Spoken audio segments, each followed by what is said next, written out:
The upper 4/5 of Okinawa are already in our hands.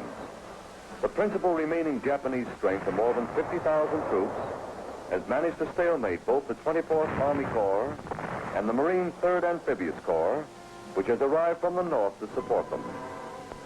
From the capital city of Naha, the enemy defense line runs unbroken for 4 miles like a stone wall to the east coast.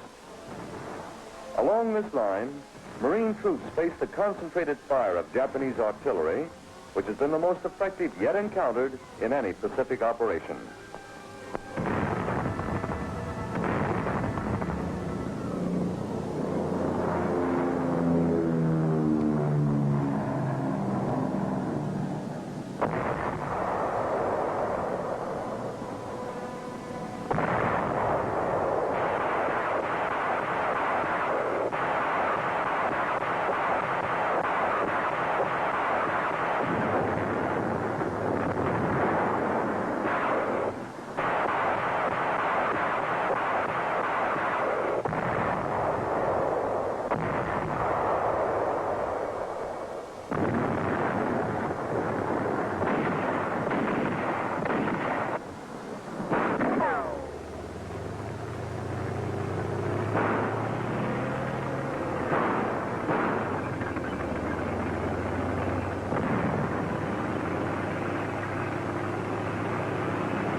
Here, our armored units must operate over terrain that is tactically advantageous to the Japanese.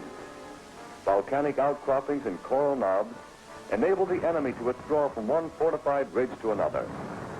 His cliffside emplacements and observation points command most of the negotiable terrain, comprising a stubborn rat-hole defense system which must be probed and overcome point by point.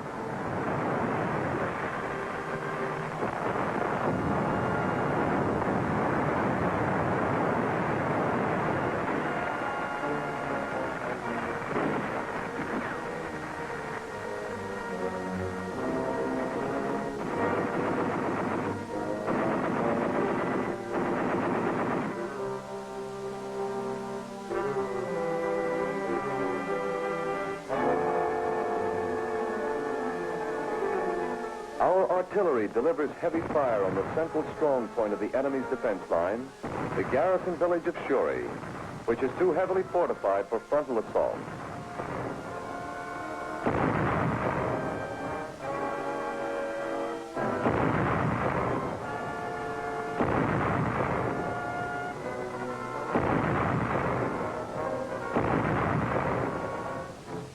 Seasonal rains persisting for weeks forced curtailment of our artillery action due to the difficulty in maintaining ammunition supply.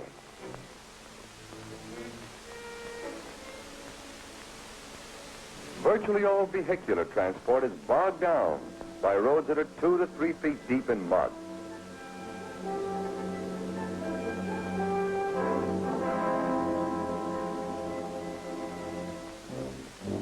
As the rain continues, many organizations manage to maintain at least a minimum of supply by manhandling small units of food, ammunition, and parts up to the forward area.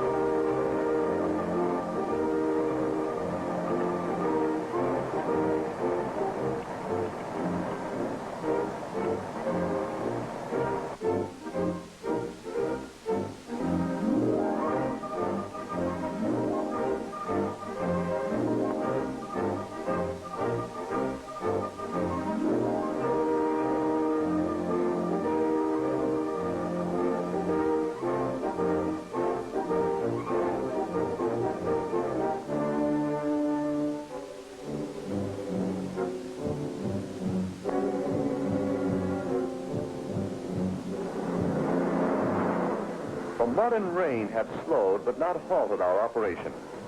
And where there's no other means of supply, delivery is made by regular parachute airdrops. With the main road west of Shuri severely damaged by shell fire and apparently rendered impassable by weeks of rain, The Japanese have withdrawn most of their strength to the eastern side of Shuri to thwart a possible flanking movement from that direction.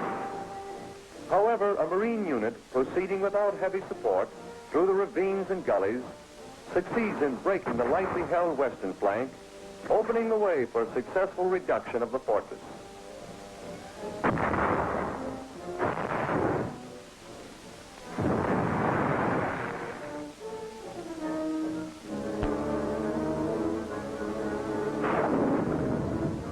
The strongest above-ground fortification on Okinawa was Shuri Castle. This medieval structure, with walls more than 5 feet thick, withstood over 25 direct hits from our naval gunfire. The citadel was the keystone of the Shuri defense area, 120 acres of village and barracks installations which were totally destroyed. Outflanked and almost encircled, many of the garrison had been evacuated, leaving a skeleton force which was completely wiped out. With the fall of this garrison, the eastern flank of Naha is exposed, and the main Japanese defense line begins to crumble into pockets. Simultaneous with the assault on Shuri, we were pushing the attack against the western anchor of the enemy defense line, the sea and airport city of Naha. What was soon to develop into a drawn-out siege opens with intense bombardment of the approaches to the city.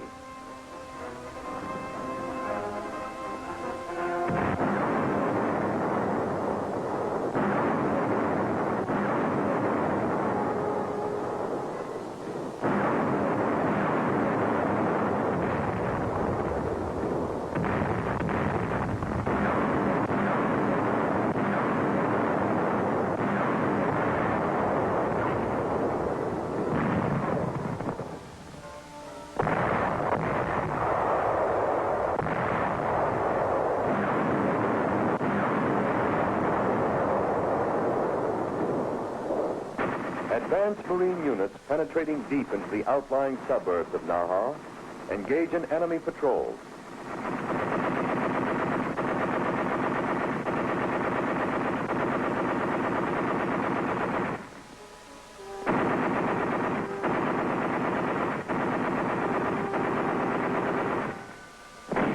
As Japanese resistance withdraws within the city proper, our troops advance to secure positions within the suburbs and on the outskirts of the capital.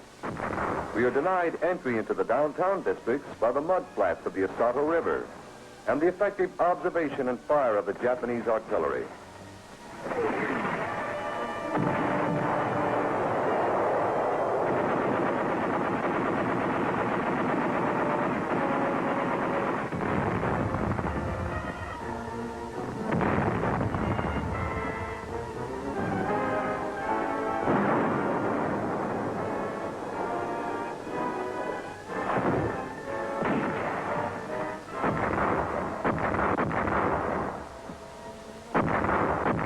Our carrier and Okinawa-based aircraft aid in support of the ground action.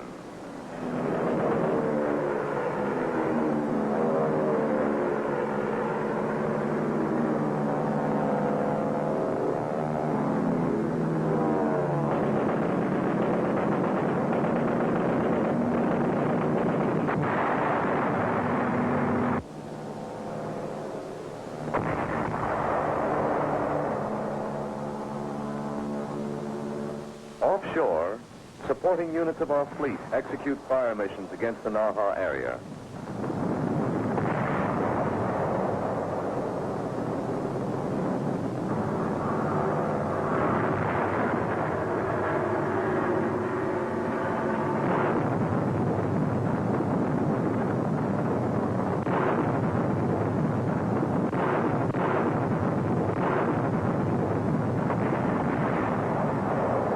The intensive sea and air bombardment delivered against Japanese OP and battery positions, as well as troop concentrations, aids in making untenable the high ground commanding Naha, from which the enemy is directing his defense of the city.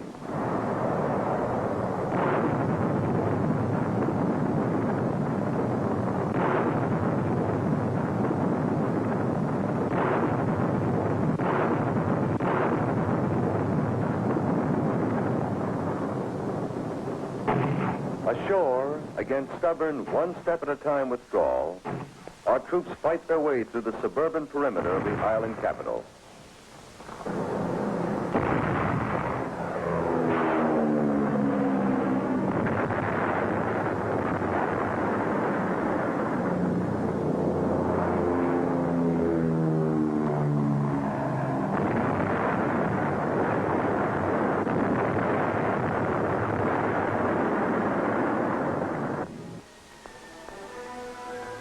With the elimination of Japanese observation points, the mud flats of the Osato River, the only other barrier, are bridged, and our advance units enter the downtown area of Naha.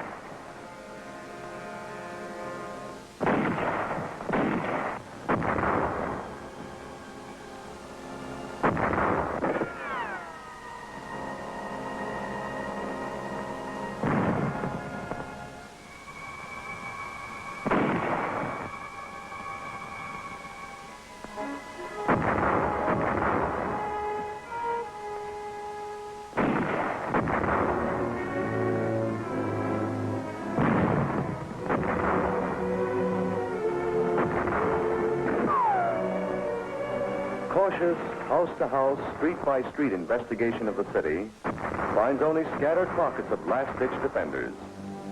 They are troublesome, but relatively ineffectual remnants of the garrison that had successfully stopped our advance for more than a month.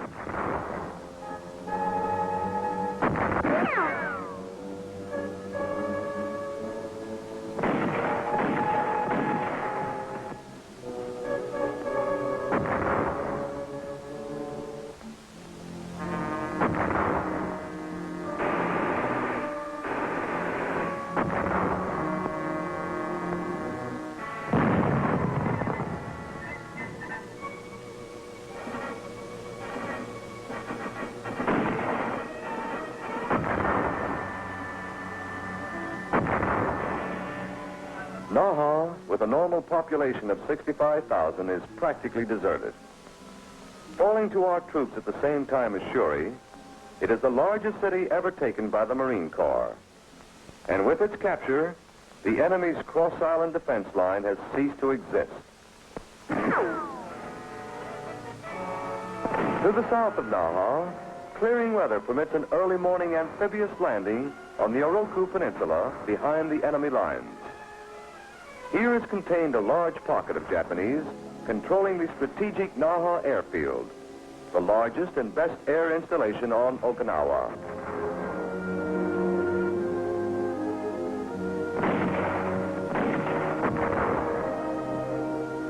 Making a surprise landing from these LVTs, the Marine Amphibious Force quickly exploits its beachhead against initially light opposition.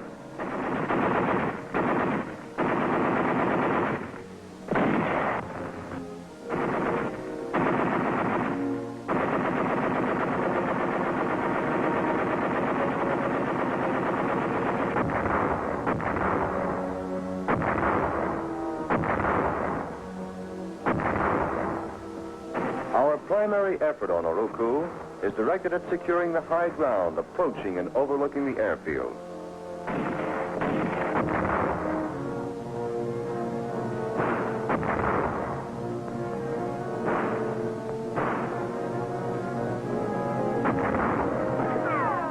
Another Marine assault force striking overland from Naha, south across the neck of Oroku, has sealed off all enemy escape corridors from the peninsula.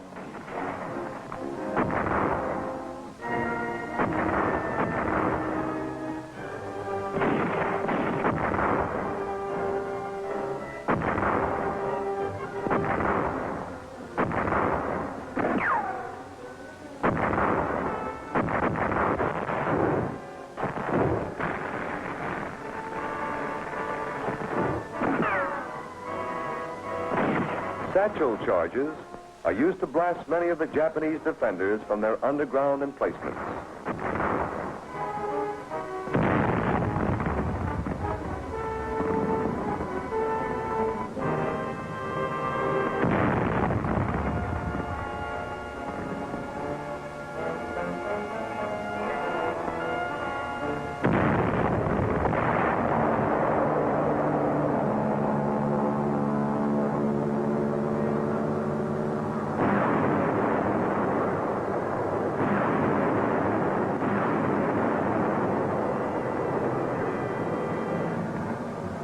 The capture of the Naha field gives us all the major airstrips on Okinawa and forces Japanese aviation to operate from other islands in the Ryukyus.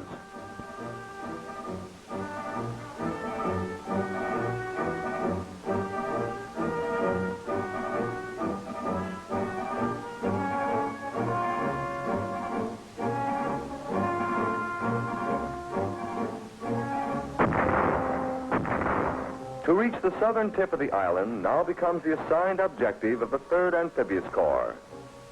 Here, south of Naha, our advance is confronted by fairly flat, open terrain, not easily defensible by the Japanese, whose resistance area is being compressed down to 15 square miles.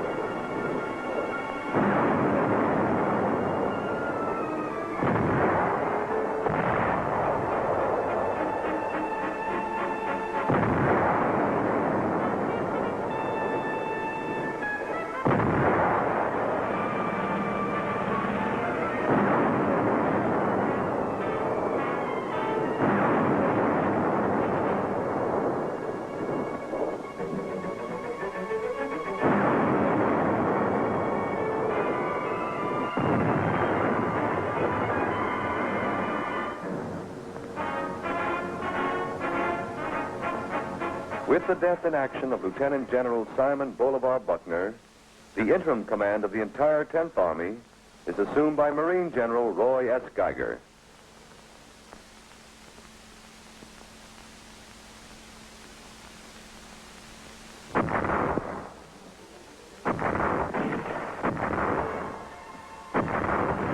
After more than 2 months of fighting to hold Okinawa, the enemy now occupies only 7 of the entire 921 square miles.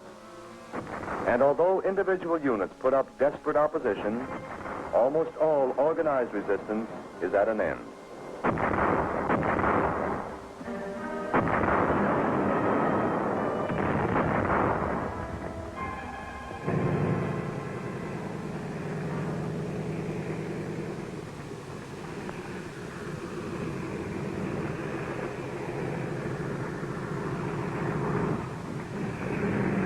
Using the few undamaged roads as runways, the Cub planes of Air Liaison are utilized to transport wounded from the forward zones to rear area medical facilities.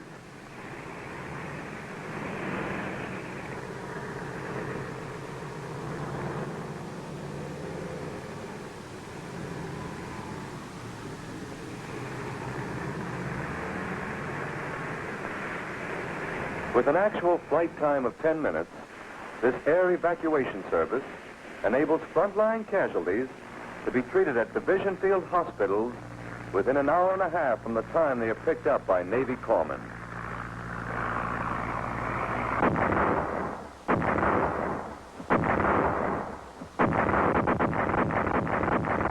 Advance in the southern half of the island has developed into a sporadic but difficult mopping up action.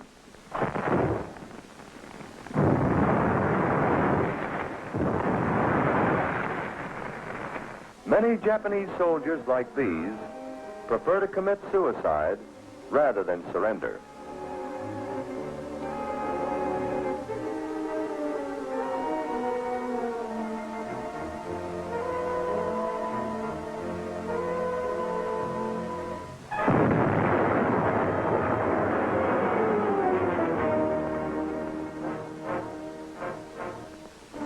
Aviation units are assigned to help mop up stubborn resistance in areas that were bypassed. These enemy units are often located in caves and mountain galleries, which are accessible only to firebombs.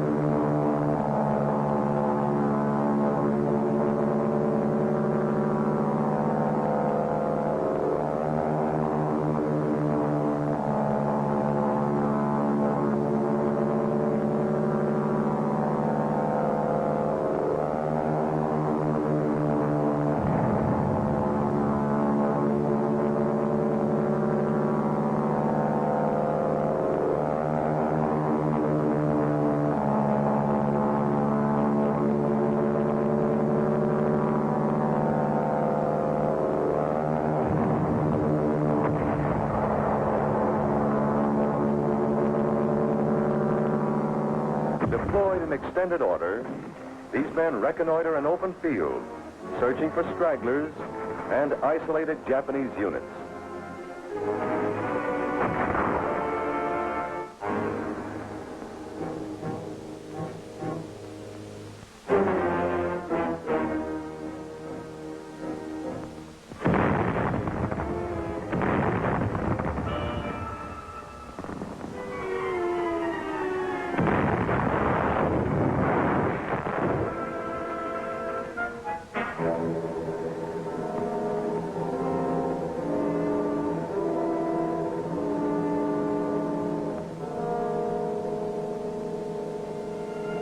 Here, to flush snipers from thickets and cane fields, a patrol uses white phosphorus grenades.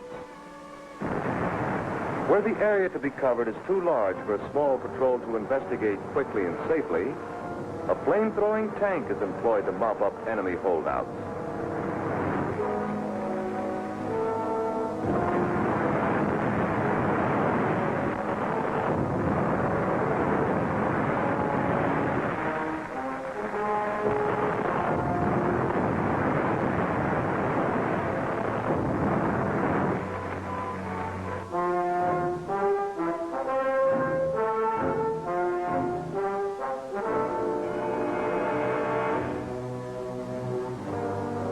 Many disorganized enemy personnel are captured during the last phase of the operation.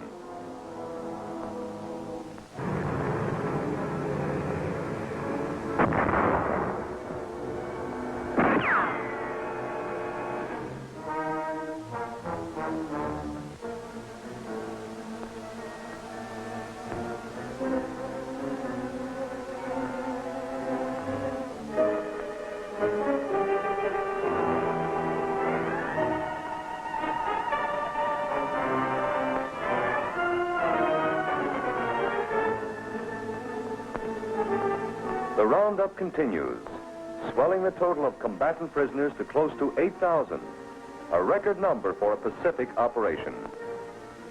Of the entire Japanese garrison of 100,000 troops, at least 90,000 were killed.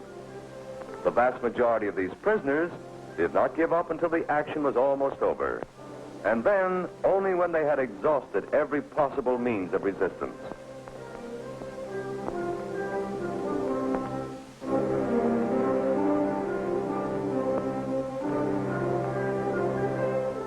After more than 80 days of continuous fighting, the island of Okinawa is completely in the hands of the 10th Army.